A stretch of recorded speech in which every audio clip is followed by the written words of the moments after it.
Good day, folks, and welcome to the Anorak Review Show with your host, the Anorak.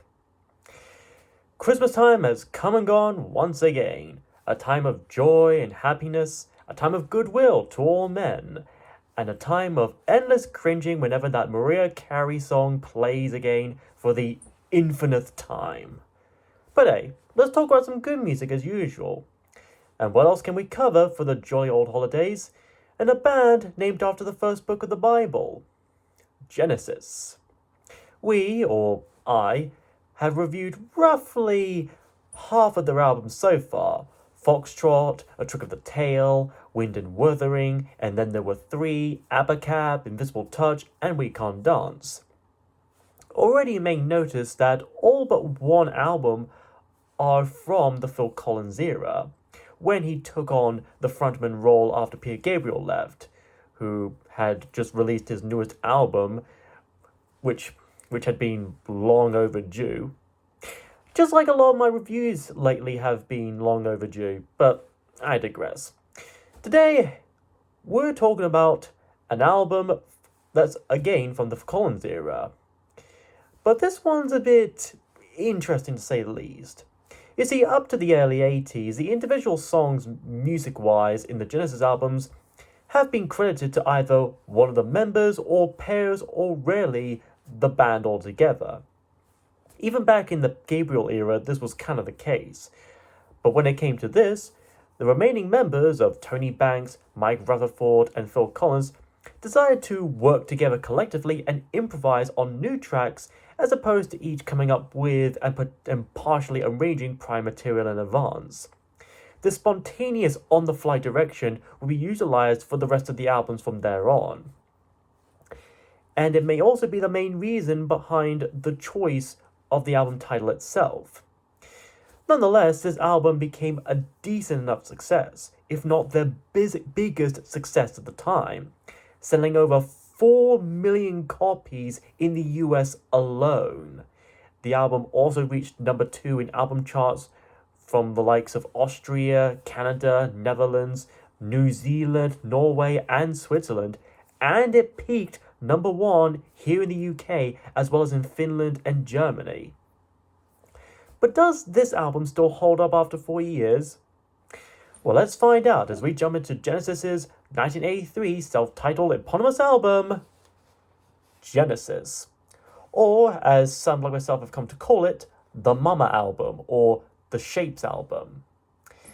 And as you can see, the cover itself is pretty simple and interesting to say the least. Done by artist Bill Smith, who also did the artwork for the previous Genesis album, Abacab, this features the toy shapes from the classic Tupperware Shape a Ball toy, which apparently his son left scattered on the floor one night before going off to bed.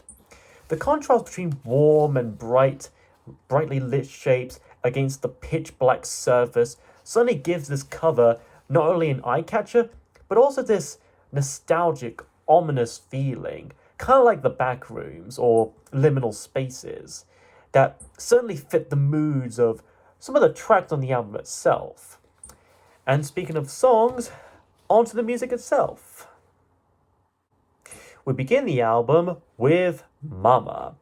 And boy, are we up for a really good beginner. That opening drum machine was done surprisingly not by Phil, but by Mike rather, using a Linn LM1 feeding through a gated reverb and a Fender amplifier.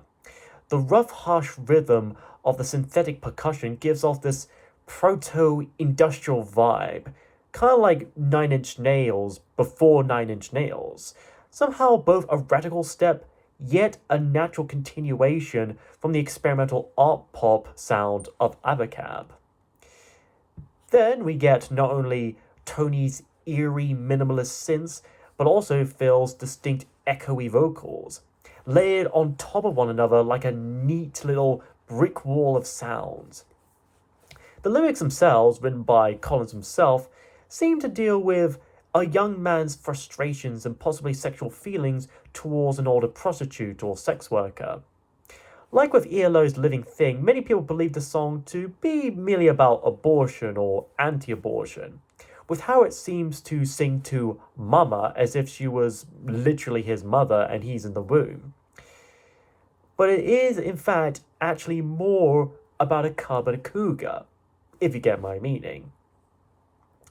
That or probably incest, which is definitely the most gross out of those three general interpretations. That or bestiality.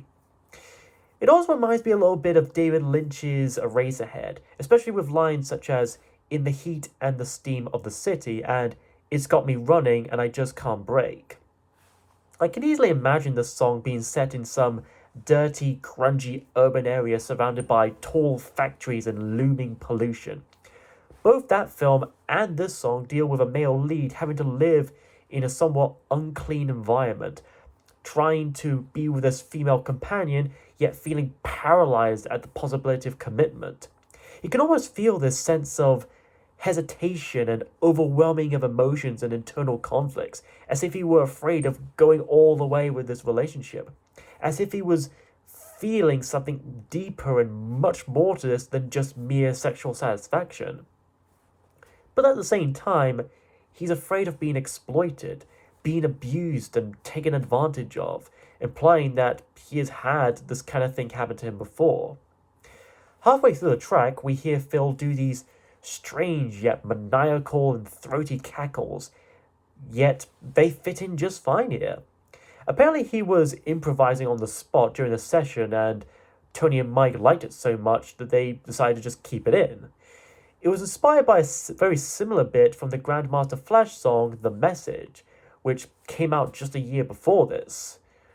Following the trend, I guess, but that soon followed up by a pretty nifty keyboard solo, or rather a call and response between said keyboard and the bass guitar, both of which seemingly emulating the sounds of a koto instrument.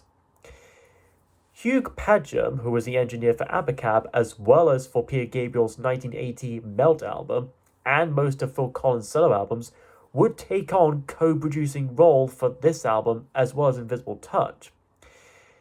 And you can certainly sense his presence on this album, especially when Phil's actual drums enter the fray after the middle late section with that trademark gated reverb that the two seem to love so much. Not that I would complain much though.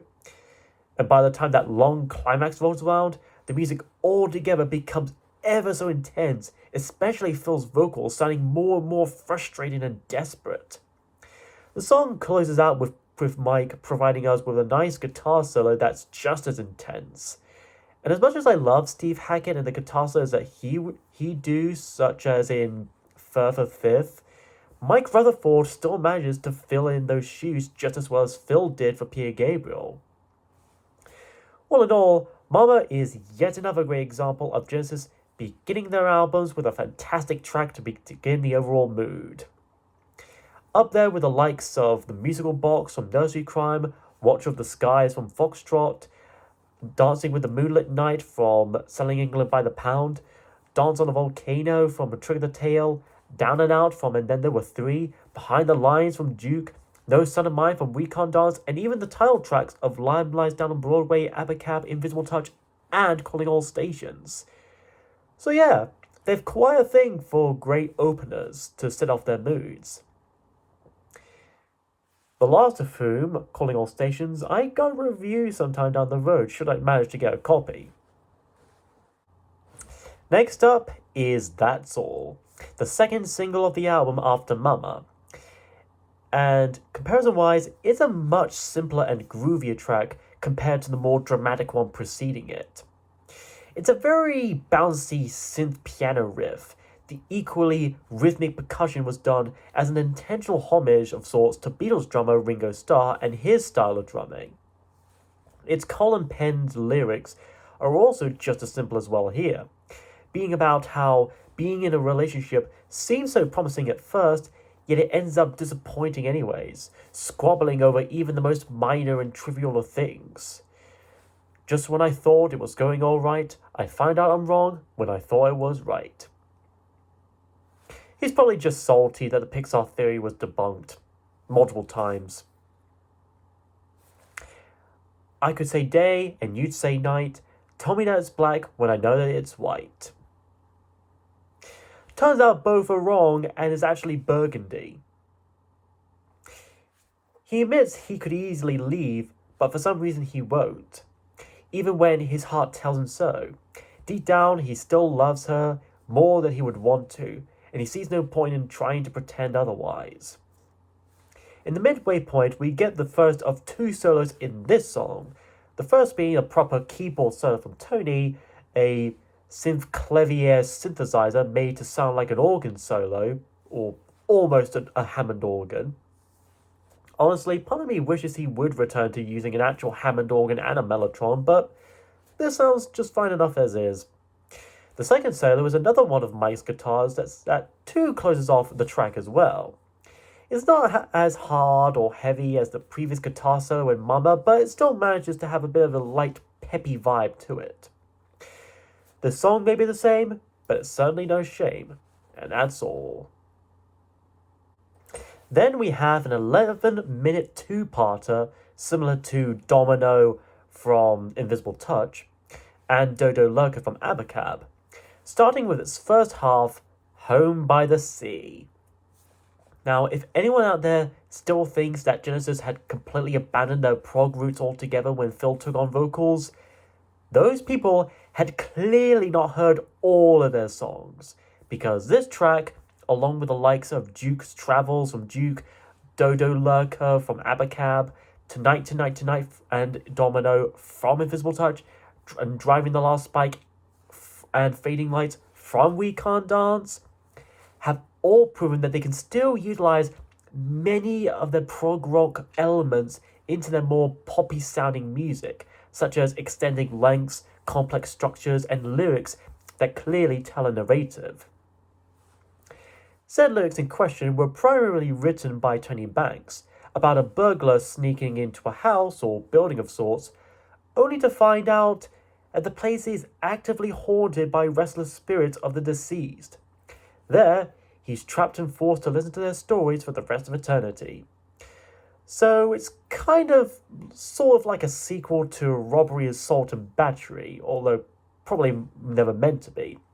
As if sometime after having paid his bail and escaped jail, the robber continued on his little nicking spree, only to end up in a place like this. You know, with a house that's haunted by ghosts and even has someone trapped in it, I could easily see the SCP Foundation trying to study this strange place, wherever it might be. I wonder what Maze is still doing right now. Anyways, in a world where white mountain wolves, musical boxes that contain the spirit of a decapitated boy, giant hogweeds, watchers of skies, moonlit nights, carpet crawlers, slippermen, squonks, beasts with horns and tails, cities of light with no fears of war, lands of confusion, and so on, this is where the robber is gotten to in the end. Not cops, but ghosts. Karma properly caught up to him. The music itself perfectly matches the haunting, pun may or may not be intended, nature of the lyrics, with the guitars, keyboards, and Simmons drums melding together so well to paint this gloomy atmosphere. The band members sought to record their parts individually and essentially guide each other to make a complete piece of prog pop music. And I think, in my opinion, they succeeded with that. But of course, this is only half of the whole ordeal. Closing out the first side of the album, we have the second half of this piece, Second Home by the Sea. Like with the Dodo Suite and Domino, this connects together so seamlessly, which helps in demonstrating this sense of a greater narrative told not just in lyrics, but through the overall music as well. Phil's heavy and almost thrashing drums pretty much take over the main stage front and center, with Tony's synth and Mike's bass and guitar carrying it along as well. This was done by Phil doing some improv on his drums as usual. Then Mike and Tony would join in and form this sweet little jam. a jam so good and so tasty I could just eat it off of a piece of toast. According to Tony, the instrumental was used to loosely visualize the once mortal lives of the ghosts residing within this home of the sea. It's a very interesting idea, leaving for the listeners to just let their imaginations creep in and flow through and wild. A good chunk of the track is like having to struggle through this overwhelming nightmare of sights and sounds, constantly confronted by abstract phantoms and demons. Then, in the climax, when everything starts to become at least somewhat coherently clear, we get that exhilarating guitar solo to guide us through to what could very well be the light at the end of this long tunnel. But then, it ends out with a reprise of the first half, albeit much slower and more mellow, singing again about those pictures of delight, endless days of summer, and lonely nights of gloom. While the first half seemed fond and almost enthusiastic, this one seems more regretful and sorrowful. How important all may feel, like photos in a frame, all just to make up a life. It comes across more as sad and remorseful than scary and frightening. This two-parter alone is just fantastic. It's up there with The Knife, The Musical Box, Ravine, Dodo, Tonight, Tonight, Tonight, Dreaming While You Sleep, and Calling All Stations in terms of atmospheric and almost sinister-sounding classical rock music.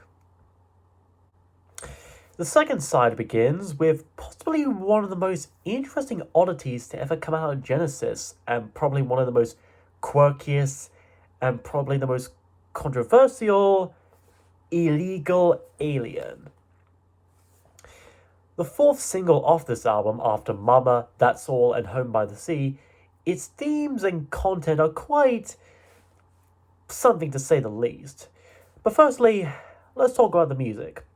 Starting off with the distorted sounds of car horns and ringing telephones, this immediately gives off some surreal vibes, like we're viewing a busy street through beer goggles and helmets. Then, just as quickly, we're thrust into a light, proactive, poppy rock sound that feels so far removed from the more dramatic tracks that preceded it right before. Even That's All was mostly mellow and chill at best. But this was what they were going for. If it was, kudos, I guess. But of course, that brings us into the lyrics of the song, which were written by Mike Rutherford of all people, and were partially inspired by the band's own struggles of renewing visas to try and get back into the US for touring. The song is basically about a Mexican trying to immigrate into the United States with a wallet, passport, and a new pair of shoes. As the chorus puts it, it's no fun being an illegal alien. I'm sure around 2016 to 2020, this song would have been somewhat relevant. And probably maybe still relevant to this day, in fact. I don't know.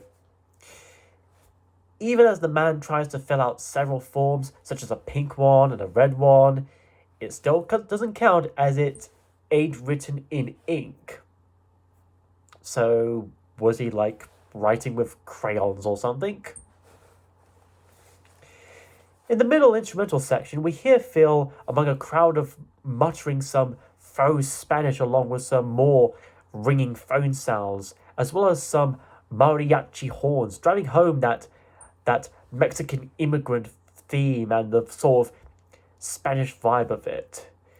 Then, in a middle-late stanza, which was cut out of radio edits and the music video, the protagonist even goes as far to offer his own sister for sexual favors just in the hope of getting across the border to what he calls the promised land.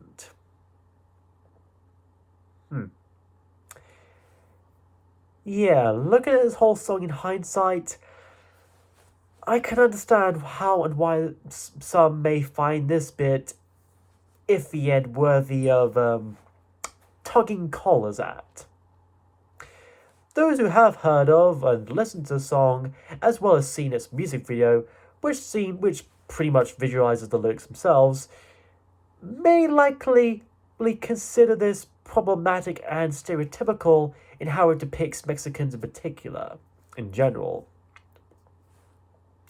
That all said, though, I can also be forgiving towards it, as it was meant to offer a sympathetic polite to such people, for such people, with an obvious tongue-in-cheek as well, offering a bit of a satirical edge to it, like Gabriel did with Get 'Em Out by Friday.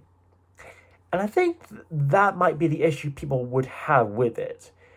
That it seems to treat this like a novelty, music-wise, instead of a somber seriousness that Phil would have done earlier for the homelessness with the Genesis song Man on the Corner, and later again for his solo song Another Day in Paradise.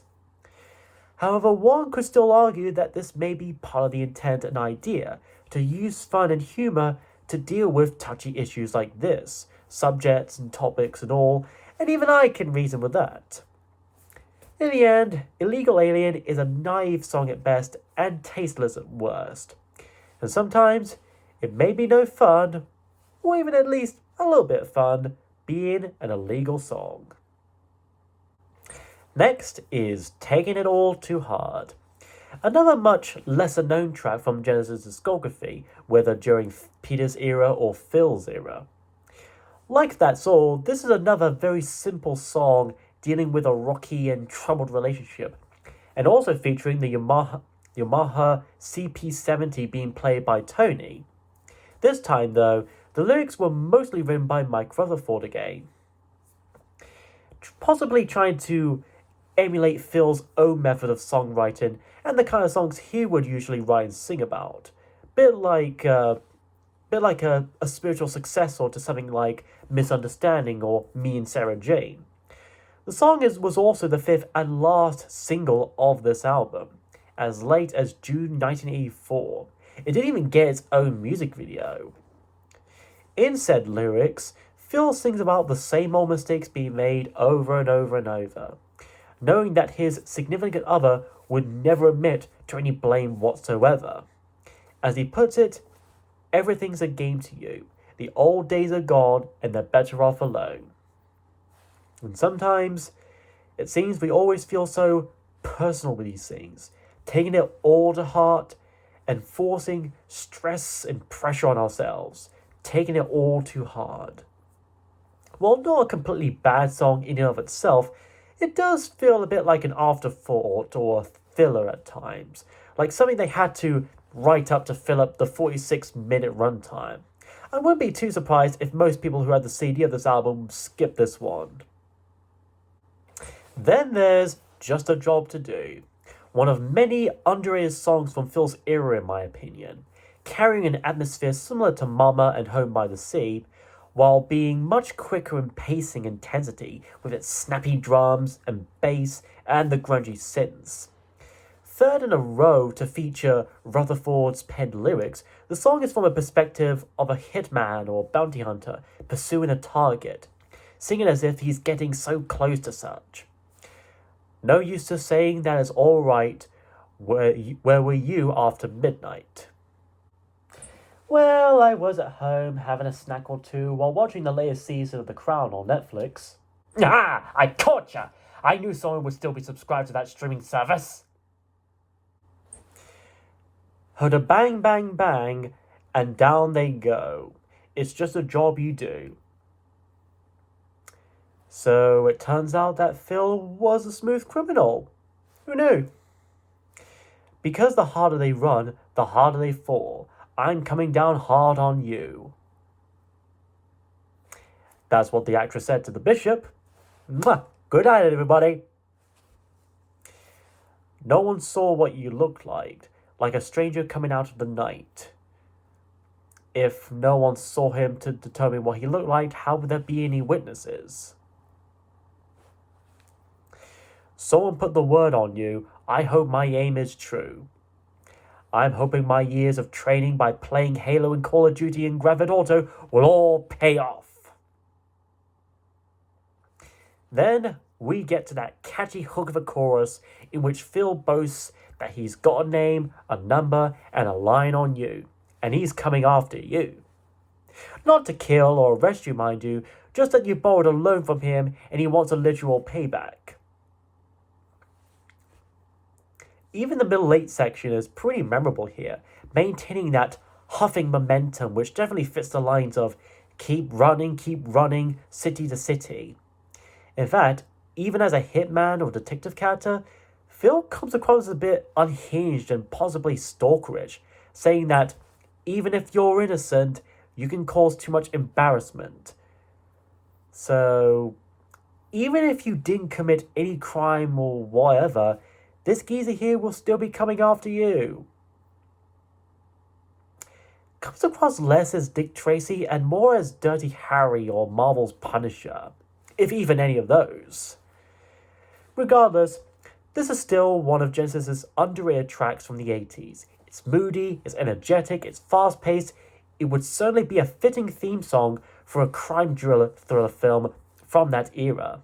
This song has a name, it has a runtime, and this band have got a job to do. After that is the penultimate track, Silver Rainbow. Yet another underrated track and a curious oddity of Genesis. Along with Home by the Sea, the lyrics here are also written mainly by Tony Banks, starting off with some rather interesting backwards sayings like rivers flow uphill, blue turns into grey, winter follows springtime, and morning ends the day beyond the silver rainbow. Now, what is a silver rainbow and what does it mean or represent? Well, to get even a clear idea of it, one would have to read carefully into the full lyrics in context and maybe have a bit of a dirty mind. Just a little bit. Among the techno tribal synth and clangy percussion, somewhat reminiscent of Adamant or even Peter Gabriel's own solo material at the time, Phil sings in a second-person perspective regarding a teenage boy walking home beside his girlfriend as the sun turns to blue. I guess their planet was orbiting a red dwarf star that's now exhausting its hydrogen. And you keep on going because you're unaware. Then you know that you're there. And once you're there, you might have a chance to help out over there in taking care of its own problems. And then there's the chorus in which Phil sings, "Beyond the silver rainbow, you won't know if you're coming or going." Well, if one particular line from the last song was an indication, they're certainly gonna come down hard on you. And they'll be hoping their aim is true. So yeah, in case you hadn't figured it yet, this song is about a couple heading to bed and preparing for casual sex, with the silver rainbow representing the zipper in one's trousers. And beyond that is, well, I'm sure you can figure out the rest from there on. In the next verse, you're sitting there beside her while holding her close and wondering how far she'll let you go. Well, I'm sure some of us are wondering as well. And then a bear comes in the room. A cocaine bear, perhaps? Nah, it's likely a metaphorically referring to either's father. Or at least I hope it's a metaphor. Otherwise we might be dealing with a case of Baldur's Gate 3 here. Aside from the lyrics themselves, the music does have a thumping beat similar to Second Home by the Sea, and even a bit of an underlaying guitar riff as well, which certainly helps. Beyond the Silver Rainbow is a gritty and juvenile yet groovy and carefree tune in which you may not know where it'll be coming or going to. Though, now that I think about it, could it really be called a rainbow if it's just one colour? And so, our album ends with It's Gonna Get Better. Starting with some surreal backwards sounding synth notes, which according to Tony was supposedly based from an old piece of classical music by Armenian composer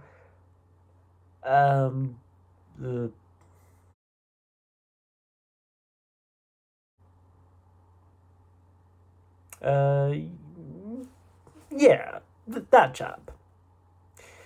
Anyway, this track is much more mellow than most of the other songs here, besides taking it all too hard, while its lyrics, written again by Mike Rutherford, offer a sense of motivation and hope.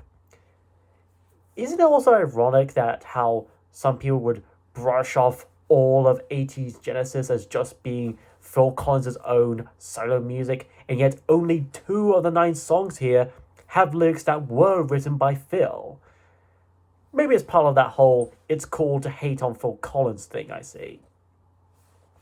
While optimistic, they also seem deliberately vague and general enough that it can easily refer to anything, like, say, fighting and standing up against prejudice, or having to face struggles at a job or university or something, or even just going through a pretty bad day. Things can get better. They're going to get better. You just need to keep holding on, reach out, and hold hope against hope. He calls me over, calls me brother, and I know, always fighting and moonlighting.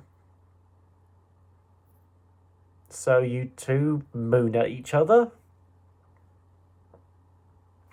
Actually, moonlighting refers to having a side job or secondary job, usually one is secret and during night hours, in addition to having a main, normal, regular job at day. I can certainly relate having to work at night hours, and my old folks. There's a sister, and she's standing next to her man. In the darkness, you feel the sharpness of steel. Now, that bit could either be interpreted as figurative, like feeling so much cold and harshness, or even literal, like a sharp blade. Possibly implying self-harm, maybe? Who knows? I also like what could be a little callback to Mama, as both songs mention the city.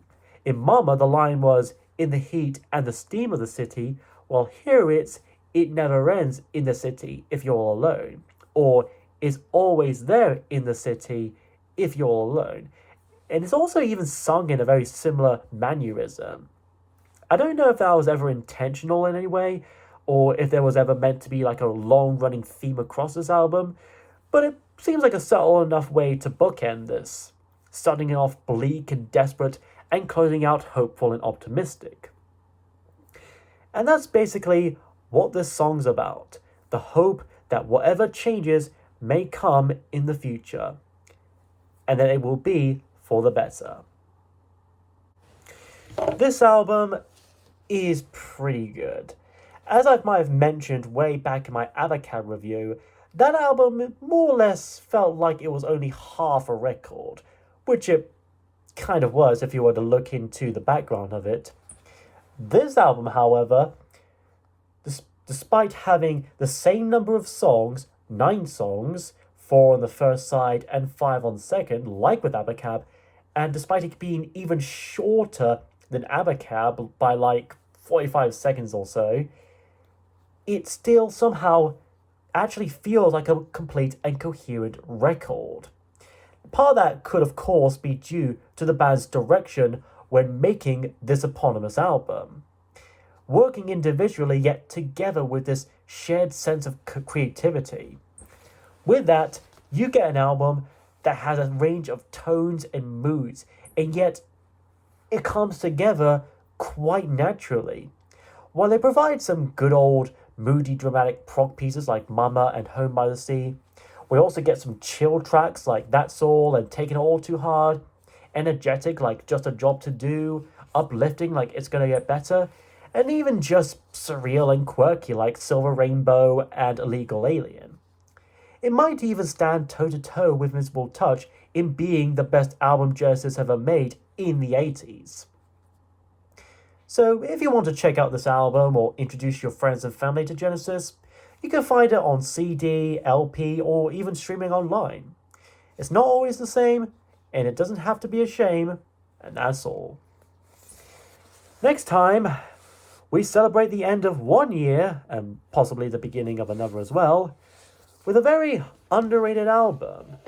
And it's going to be A Fall. Merry Christmas time, mate! Don't let the bells end! Oh, hey, Naughties boy. Haven't exactly seen much of you in a while. Or anyone else for that matter. Well, we've all been busy and everything. I also managed to get a special order on those fancy defense equipment that you asked for. Think of it as a little Christmas gift. And a very late one. Well, that's good at least. After that whole multiversal war going on over at Canada and the US, we should prepare ourselves should a very similar attack or invasion occur over here in Europe.